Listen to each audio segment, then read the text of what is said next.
Hi aspirants, నీవు prepare అయ్యేది competitive exam అయితేనే ఈ వీడియో చూడండి. ప్రతి కాంపిటీటివ్ ఎగ్జామ్కి టెక్స్ట్ బుక్కే ప్రామాణికం. అలాంటి టెక్స్ట్ బుక్ని చదవడానికి ఒక వే ఉంటుంది. సరైన ప్లాన్తో చదివితే నీవు ప్రిపేర్ అయ్యే ఎగ్జామ్లో మంచి స్కోర్ సాధించి జాబ్ కొడతావు. So how to read text బుక్లో ఈ స్టెప్స్ ఫాలో అవ్వాలి కంపల్సరీ. సో 1 by 1 స్టెప్స్ చూద్దాం. ఫస్ట్, టెక్స్ట్ బుక్ని ఎందుకు చదవాలి? అసలు టెక్స్ట్ బుక్ని నీవు ఎందుకు చదవాలి అనుకుంటున్నావో నీకు క్లారిటీ ఉండాలి. ఎందుకంటే సరదా కోసం చదివితే ఒకలాగా చదవాలి, ఎగ్జామ్లో బిట్టు కోసం అయితే ఒకలా చదవాలి, జస్ట్ కాన్సెప్ట్ అండర్స్టాండింగ్ అయితే ఒకలా చదవాల్సి ఉంటుంది. సో నీకు ఫస్ట్ క్లారిటీ ఉండాలి. ఎందుకోసం నేను చదవాలనుకుంటున్నాను, దానివలన నాకు వచ్చే లాభం ఏంటి అని నీకు తెలిసినప్పుడే టెక్స్ట్ బుక్ని ఇంట్రెస్ట్గా చదువుతావు. సో అందుకే టెక్స్ట్ బుక్ ఎందుకు చదవాలనుకుంటున్నావో నీకు 100% క్లారిటీ ఉండాలి. నెక్స్ట్, ఏ విధంగా స్టార్ట్ చేయాలి? ఫస్ట్ టెక్స్ట్ బుక్ ఓపెన్ చేసి ఏమీ చదవడం స్టార్ట్ చేయకు. ఫస్ట్ నువ్వు చేయాల్సింది లెసన్ నేమ్ని ఒక 2 సార్లు చదువు. అప్పుడు కొంత అర్థమవుతుంది అసలు ఏమి ఉంటుంది ఈ లెసన్లో అని. నెక్స్ట్, ప్రతి పేజ్లో ఉన్న పిక్చర్స్ కావచ్చు, చార్ట్స్ కావచ్చు, గ్రాఫ్స్ కావచ్చు, page to page last page వరకు ఒకసారి చూడు. దాని ద్వారా ఏమవుతుంది అంటే అసలు ఆ లెసన్లో వేటి గురించి ఇంకా మెన్షన్ చేశాడో అని నీకు ఒక క్లారిటీ వస్తుంది. అంటే పిక్చర్స్ చూస్తుంటే రచయిత మనకి ఏమి చెప్పాలనుకుంటున్నాడో కొంత అర్థమవుతుంది. అందుకే కంపల్సరీగా page to page pictures, charts, graphs ఏ ఉంటే అవి చూస్తూ వెళ్ళాలి. దీన్నే ఓవర్ వ్యూ అంటారు. డెఫినెట్గా ఇలా ఓవర్ వ్యూ చేయడం important. Next, ending questions. Over view చేశాక మనం చేయాల్సింది లెసన్ లాస్ట్లో ఉండే క్వశ్చన్స్ని చదవాలి. ఇదేంటి, లెసన్ చదవకముందే క్వశ్చన్స్ చదివితే ఏమర్థమవుతుంది అనుకుంటున్నారు కదా? It's right. బట్ క్వశ్చన్స్ చదివితే నీకు కొంత లెసన్ గురించిన అవగాహన ఏర్పడుతుంది. ఒక క్వశ్చన్ ఇచ్చాడు అంటే ఆ టాపిక్ గురించి ఈ లెసన్లో ఉంది అని అనిపిస్తుంది. ఆ టాపిక్ టచ్ అయినప్పుడు క్వశ్చన్ మనకి గుర్తొస్తుంది. ఆ విధంగా టాపిక్ అనేది ఇంకా బాగా అర్థమవుతుంది. అందుకే ప్రశ్నలు చదవడం ఇంపార్టెంట్ అంటున్నా. అర్థం కావచ్చు ఎండింగ్ క్వశ్చన్స్ ఎందుకు చదవాలి అంటున్నాను. So understand my point.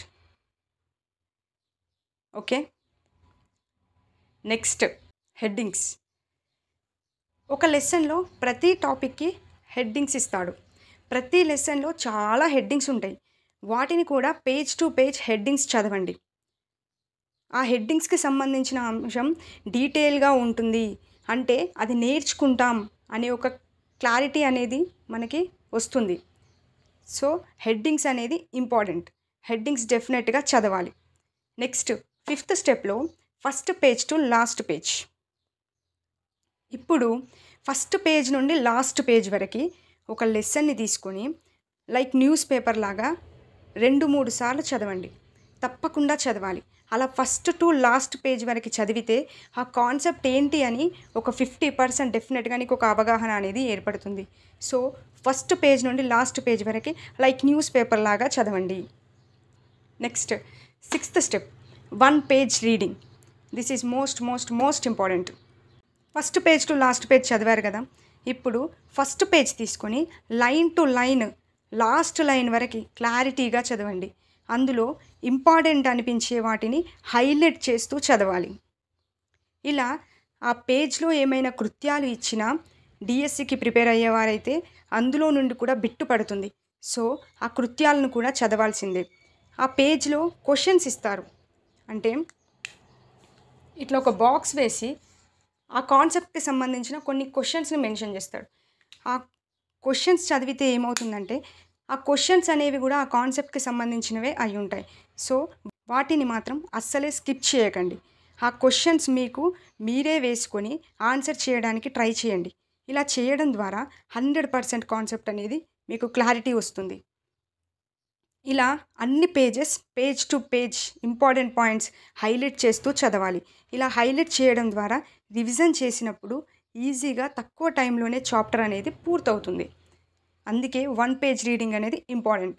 దీనికంటే కూడా ఇంపార్టెంట్ పాయింట్ ఏంటి అంటే షార్ట్ నోట్స్. ఇది చాలా ఇంపార్టెంట్. పేజ్ టు పేజ్ చదివినప్పుడు హైలైట్ చేసుకున్న పాయింట్స్ అన్నీ కూడా ఒక షార్ట్ నోట్స్గా రాయండి. చదవడం కంటే కూడా రాసింది చాలా బాగా గుర్తుంటుంది. అలా హైలైట్ పాయింట్స్ రాయడం ద్వారా కాన్సెప్ట్ అనేది బ్రెయిన్లో ముద్ర వేయబడుతుంది. ఈ షార్ట్ నోట్స్ ఎలా ఉండాలంటే ఎగ్జామ్కి వెళ్ళేటప్పుడు అది ఒక్కసారి చూసుకొని వెళ్తే సరిపోతుంది అనేలా ఉండాలి. అంటే టోటల్ నీకు అండర్స్టాండ్ అయిన ఇంపార్టెంట్ కాన్సెప్ట్ అంతా అందులో ఉండేలా చూసుకోవాలి. షార్ట్ నోట్స్ తయారు చేస్తున్నావంటే అందులో నెంబర్ ఆఫ్ బిట్స్ నీవే ఫ్రేమ్ చేసేలా రాయాలి. బిట్ మిస్ అవ్వదు అనేలా ఉండాలి. ఇక షార్ట్ నోట్స్ గురించి నెక్స్ట్ వీడియోలో చెప్తాను. నేను ఎలా ప్రిపేర్ చేసుకుంటాను అని డీటెయిల్గా పూర్తి వీడియోలో షార్ట్ నోట్స్పై ఒక వీడియో పెడతాను.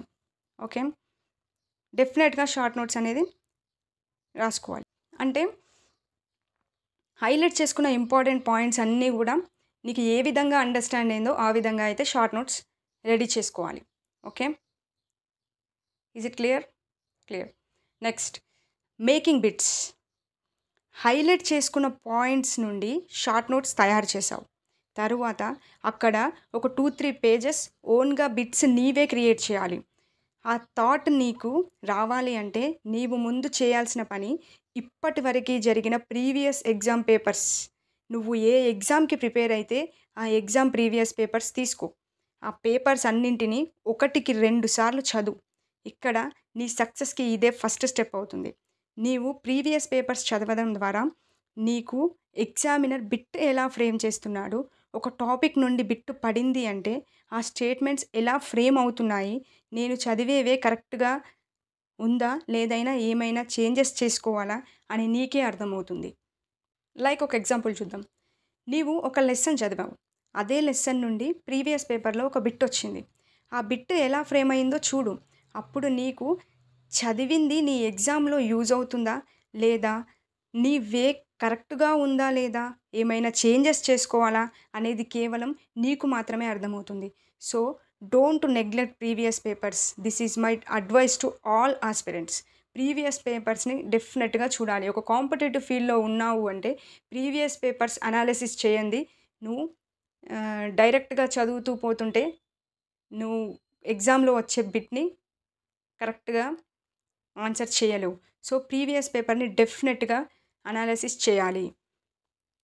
అప్పుడే ఎగ్జామినర్ ఏ విధంగా బిట్ ఫ్రేమ్ చేస్తున్నాడు అనేది నీకు క్లారిటీ వస్తుంది. Okay, clear. Next, revision. This is most important. Revision అనేది చాలా ఇంపార్టెంట్. అకార్డింగ్ టు సైకాలజీ, నీవు ఒక టాపిక్ చదివిన తర్వాత దానిని ఒక్కరోజు చదవకపోతే అందులో మనం 66% మర్చిపోతాం. ఇలా రెండవ రోజు అయితే 72% మర్చిపోతాం. ఇలా రోజులు పెరిగే కొద్దీ 100% మర్చిపోతాం. సో రివిజన్ అనేది చాలా ఇంపార్టెంట్.